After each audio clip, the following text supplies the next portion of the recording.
Olá, meus irmãos, Deus os abençoe, em nome de nosso Senhor Jesus Cristo. Chegou a hora da nossa conversa e é sempre um grande privilégio, uma grande honra, quando chega essa hora para a gente comentar alguns parágrafos da mensagem do profeta alinhados com a palavra de Deus. Hoje eu quero comentar alguns parágrafos da mensagem Alimento Espiritual em seu devido tempo e ligá-la com Juízes capítulo 7, aquela experiência em que os homens foram separados pela forma em que eles beberam a água. O profeta revela o sentido verdadeiro dessa escritura na mensagem à era de Pérgamo, a mensagem original, pregada em 1961, e ali ele fala sobre esse assunto para abrir o nosso entendimento, porque é uma escritura difícil de ser compreendida sem um profeta. Mas à luz da mensagem do profeta, tudo fica mais claro. Então, todos nós temos tomado conhecimento que o mistério do sétimo selo está por toda a Bíblia, nos tipos, na vida das pessoas e nos símbolos. Então, disse o apóstolo São João em Apocalipse 10, verso 7. Veja, mas nos dias da voz do sétimo anjo, quando tocar a sua trombeta, se cumprirá o segredo de Deus, como anunciou aos seus servos, os profetas, plural. Então, por toda a Bíblia. Veja, Deus tinha uma meta, Deus tinha um propósito, e ele veio trabalhando sem dizer nada do que ele estava fazendo. Mas aqui no tempo do fim, esses mistérios seriam revelados com o propósito de dar fé ao nosso coração, fé para transformação, porque tudo está baseado em nossa fé na palavra. A fé é o poder de Deus. Fortalecei-vos no Senhor e na força do seu poder. Veja, a Bíblia, apenas no papel, ela não pode fazer muito por nós, mas quando o nosso coração recebe a revelação e nós temos a fé correta, a fé perfeita na palavra, é quando a palavra se põe a trabalhar. Por isso a mensagem do profeta foi pregada para produzir ou restaurar a fé original. E nós estamos debaixo de grandes promessas.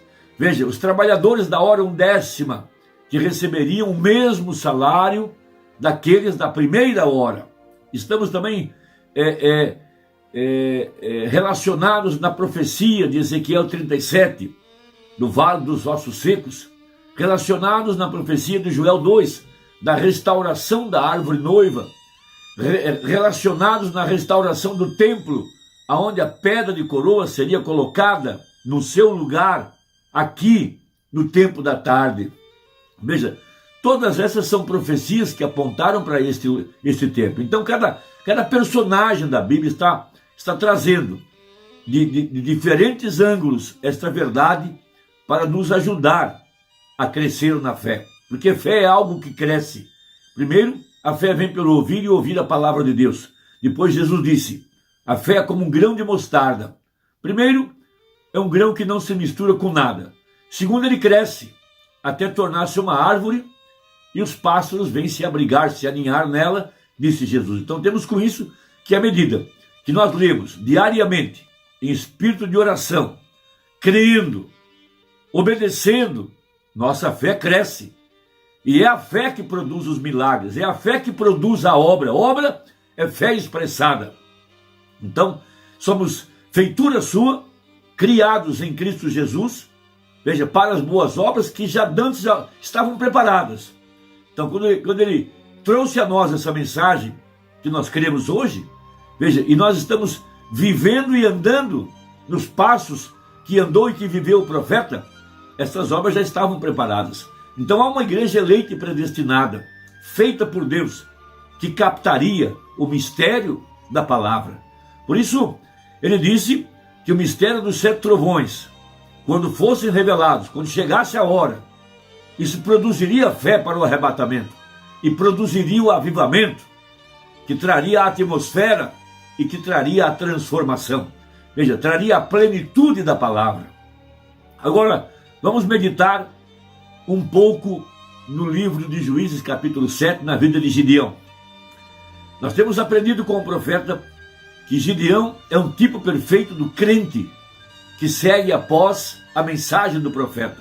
Em Juízes capítulo 6, por 7 anos, Israel foi submetido, veja, pelo inimigo que lhes roubava todo o alimento. Trouxe o empobrecimento, trouxe a pobreza e trouxe toda a série de problemas para dentro da nação.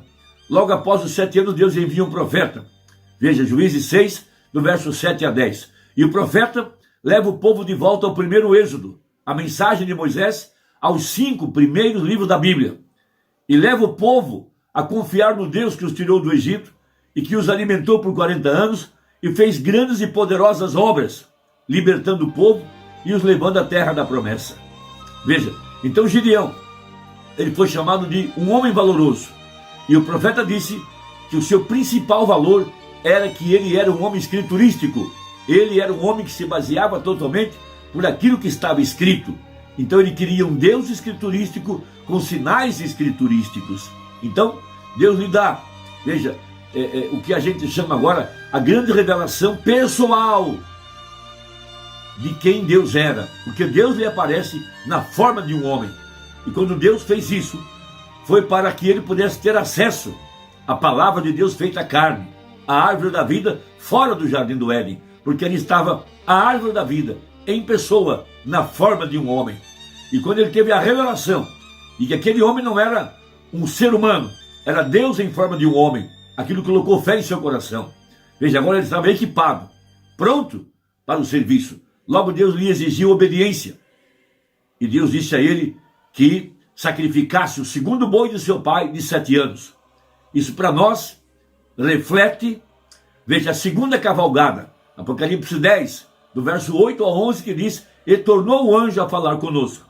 Essa cavalgada seria Jesus Cristo montado num cavalo branco, e a igreja também seguindo a Cristo montada em cavalo branco. Esse cavalo branco é a palavra.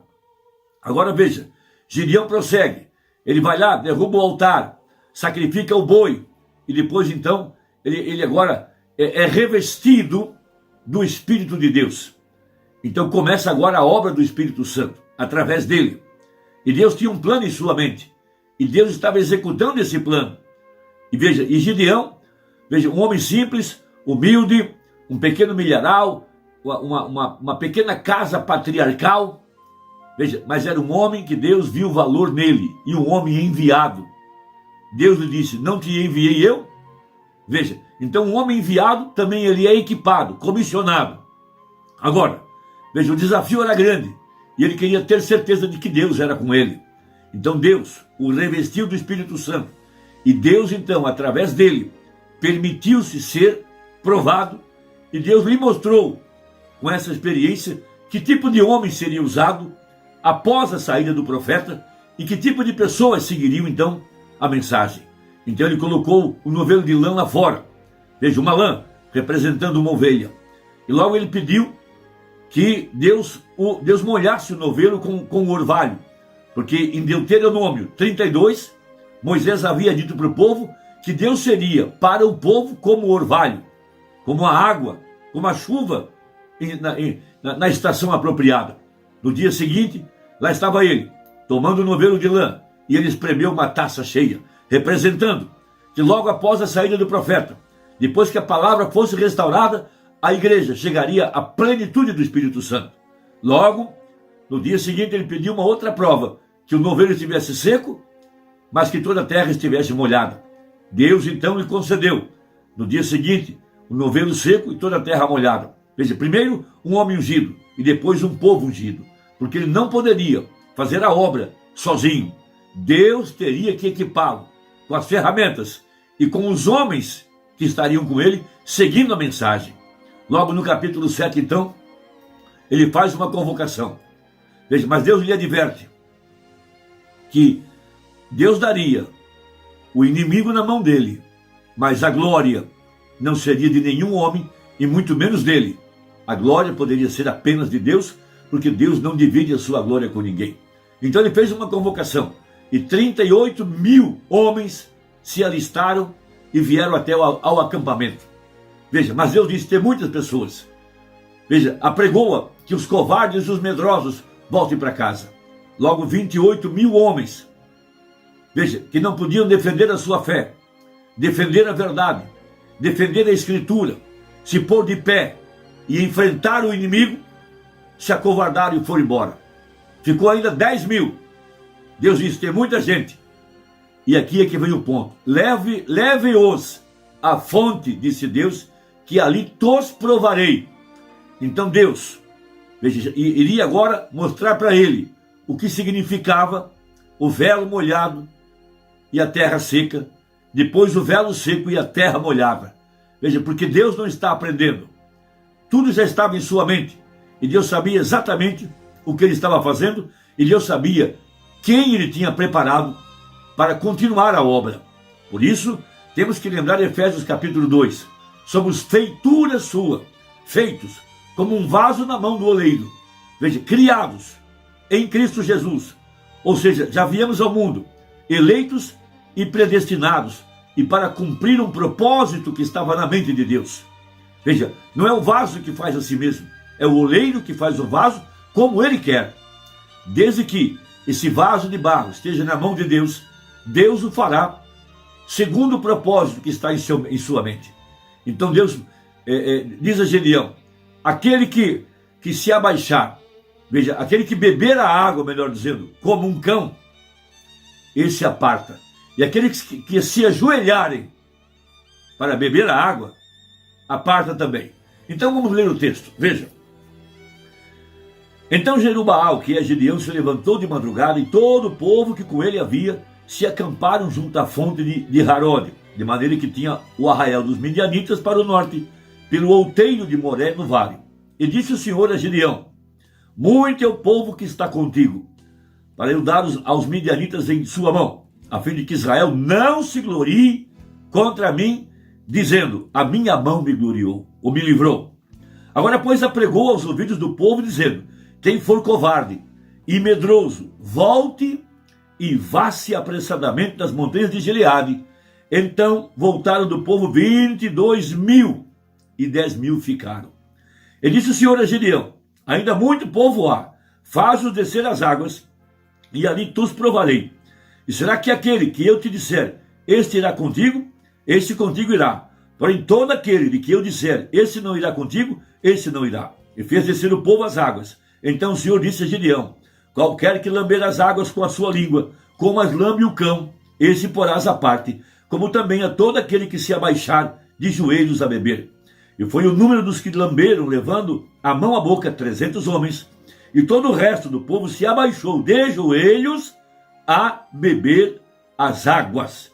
E disse o Senhor a Gedeão, com esses 300 homens que lamberam as águas, vos livrarei. Então vejam, havia um ângulo certo em que aqueles homens deveriam beber a água. Lamber a água como um cão. Um cão, quando ele lambe a água, misteriosamente ele forma uma concha para puxar a água para dentro de sua boca e engoli-la. Esses homens não se curvaram, não se abaixaram, mas eles tomaram as mãos e fizeram como um cão, porque um cão sempre beberá água de pé, por causa do tamanho do seu pescoço. Os demais que se ajoelharam, revelaram que eram inclinados à idolatria, disse o profeta. O hábito de se ajoelhar refletia um comportamento idólatra. Veja que Deus havia preparado certos homens que iriam beber a água de certo ângulo. A mensagem do profeta, o 7º selo, Apocalipse 10, tem que ser visto do ângulo certo, disse o profeta. Parágrafo 85. Certo dia, virando-a para a direita, olhando, ali estava Jesus Cristo, tão perfeito quanto Hoffmann o retratou. Encontrava-se ali, de peruca branca, olhando em direção à terra, mostrando que ele é a autoridade suprema. Os céus o declaram, a Bíblia o declara, a mensagem o declara, tudo de igual modo. A autoridade suprema de peruca branca, vê-se sua barba preta embaixo. Muitos de vocês viram a foto. Nós a temos ali atrás. Agora, vire-a para a direita, de lado, e olhe para ela. Ali está ele, tão perfeito quanto se tivesse tirado a foto dele. Estavam olhando para ela do ângulo errado. Tem de se olhar para ela no ângulo certo. E só o Senhor Deus pode revelar qual é o ângulo certo. Vire-a para a sua direita e olhe para ela. Ali está ele, tão perfeito quanto se tivesse sido fotografado lá em cima. Alimento espiritual, em seu devido tempo, parágrafo 85. Vire a foto para a direita e olha pelo ângulo certo. Deus te abençoe. Até a próxima, se Deus quiser, em nome de Jesus. Amém.